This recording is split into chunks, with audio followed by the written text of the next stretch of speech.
What's poppin', beautiful people up in YouTube land? I put the 3 value, feel me? And this vid right here was actually requested from Storm Shadows. So shout out to Storm Shadows. He told me to watch 15 times wrestlers were racist. He told me I'll be surprised by the outcome. So I'm excited to check this out. Kind of excited and not excited at the same time because it's probably one of my favorite wrestlers. Like, damn, bro, he was racist. But saying was racist. His said that are racist, but the other one said 10. So they said 15. He said 15 in his. So I'm guessing he meant this one. Let me know. But we're gonna check this one out. Let's go.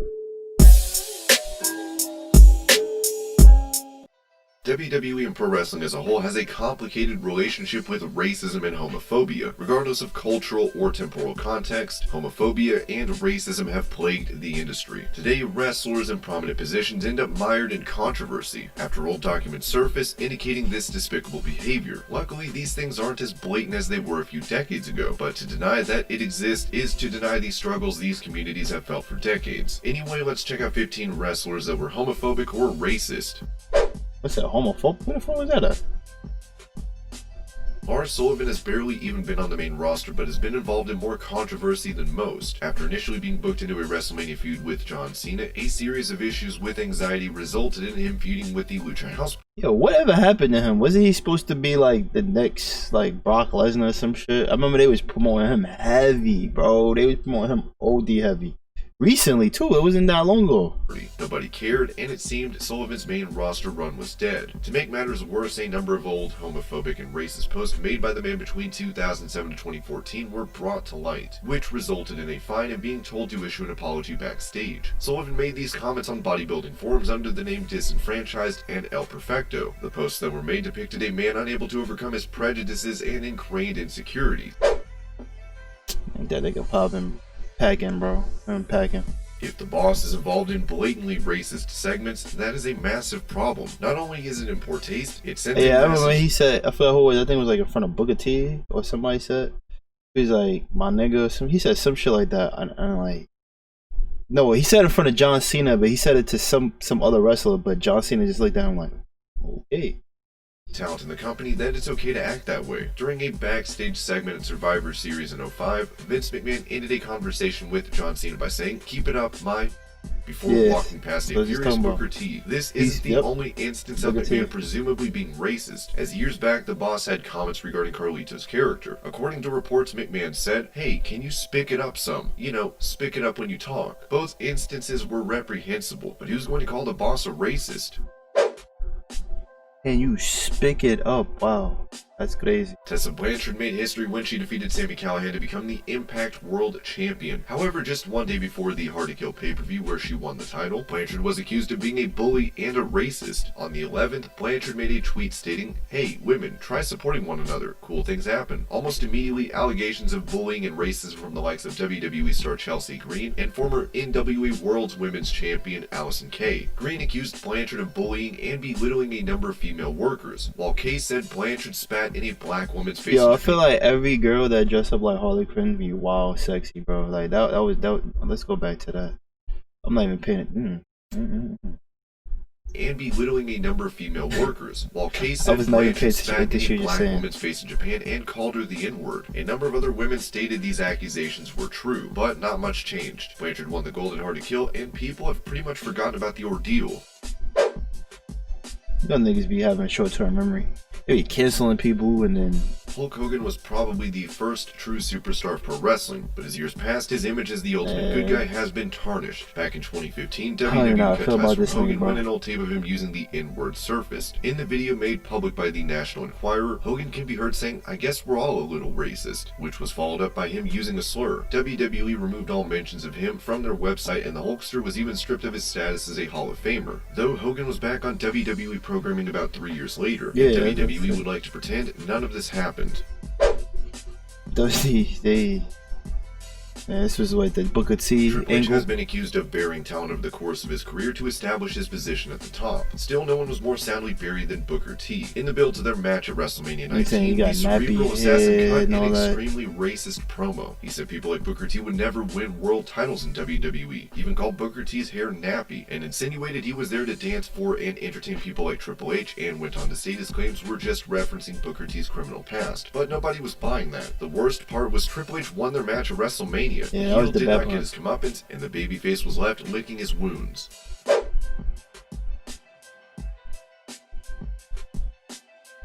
Back in 1990, Roddy Piper was booked in a match with Bad News Brown at WrestleMania 6. Before his match, Rowdy cut an odd promo ridiculing Brown's bugging eyes and wide nose. These were clearly racist criticisms of Brown, a black man, but that wasn't enough. In addition, Rowdy appeared on screen with half his face covered in grease paint. That's right, one of the promotion's top stars made an appearance at WrestleMania in blackface. This nigga, bro.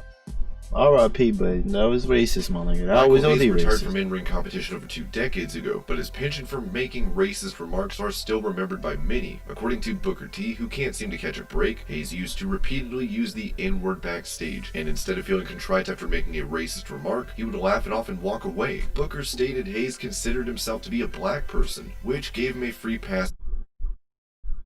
You consider yourself as a black person, bro. You have blue eyes and blonde hair.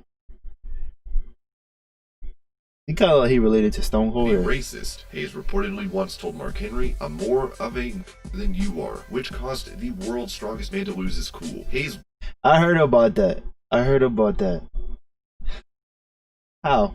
Was suspended for 60 days, but none of it mattered in the end. He was inducted into the Hall of Fame in 2016 and still has a backstage role with the company. Charlotte Flair, really? Regardless of all the titles she's won, Charlotte Flair has had a troubled personal life. Back in 2018, it was revealed that a $5.5 million lawsuit had been filed against Rick and Charlotte Flair after the latter became an out-of-control aggressor in a police incident at Chapel Hill. The lawsuit stated Charlotte made disparaging and racist remarks during the encounter. The lawsuit had been filed by Charlotte's ex-husband, Ricky Paul Johnson, who stated Flair's book Second Nature was defamatory. While Johnson believed Charlotte was the aggressor, the book states she was acting as the mediator of a conflict between her father and her husband. I mean, the crazy thing is, like, isn't her fiance, what's this nigga name? He in a feud with the Street Profits. Well, I can't think of this nigga name, but he's Spanish. So, I mean, what, is she racist to black people? I don't know. I'll do more information on that one. Jinder Mahal's reign as champion may not have set the world on fire, but WWE must be commended for its willingness to take a chance giving him the WWE title, just months after he was jobbing out to essentially everybody. During his feud with Shinsuke Nakamura, Mahal cut a promo on the artist. In the promo, Mahal said, "You always look the same," while mocking Shinsuke's expressions and mannerisms. To make matters worse, Mahal said Nakamura looked like Mr. Miyagi, while the Singh brothers cackled and pretended to do martial arts poses. It was a terrible way to try and give Mahal cheap heat. Even if WWE I'd have been like, fuck out of here, Aladdin with your bum ass. But just say can't talk. All he gonna do is go. Write the script, someone has to question how people allowed this to make it to TV.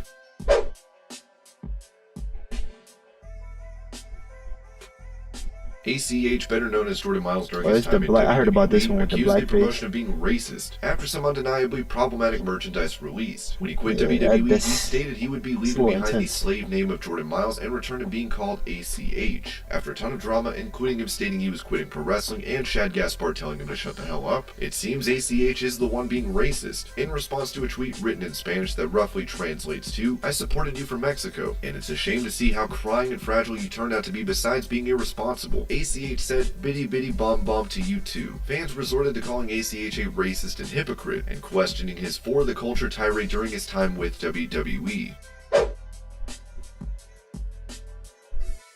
Andre the Giant. I heard The eighth about him wonder of the too. world is one of the most beloved superstars, but unfortunately, he made a number of racist remarks as a wrestler. He most infamously called Bad News Brown the N-word on a bus ride, which resulted in Brown getting in Andre's face, suggesting they get off the bus right away and sort out their issues. Andre was also known for targeting the Ugandan giant Kamala, with racist remarks on multiple occasions, which resulted in Kamala pulling a gun on the giant. The two eventually became friends, and Andre is believed to have played a major role in bringing the Ugandan to WWE.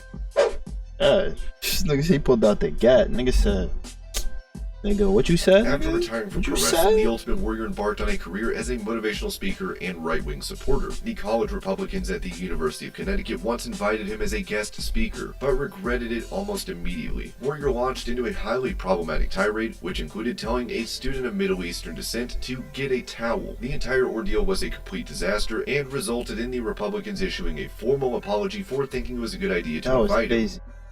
What? How he even thought that was ever okay to say that? During his time with NWA, Teddy Long was the target of blatant and institutionalized racism. In an interview, Long claimed Ole Anderson once called him the N-word directly to his face, which prompted the Nature Boy to approach him and ask, "Do you like working here?" Not only was Flair blatantly racist, but his question came across as a veiled threat to Long, who refused to be subjected to racist remarks any longer. Really? Ric Flair, bro? I wouldn't even expect that out. This one's probably, that was probably the most surprising one, bro. Ric Flair, bro. Damn.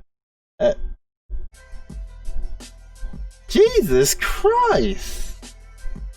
Bill DeMott's removal from his post as one of the top trainers in the WWE Performance Center was covered by just about every outlet that had ever written about pro wrestling. In a report forwarded to WWE higher-ups, DeMott regularly made fun of wrestlers' Mexican accent and even told a rookie of African-American descent to go back to Africa. Combined with his history of making homophobic remarks, hazing rookies, and generally being a terrible person, WWE had no choice but to remove him. Yeah, you have to get it packing, bro.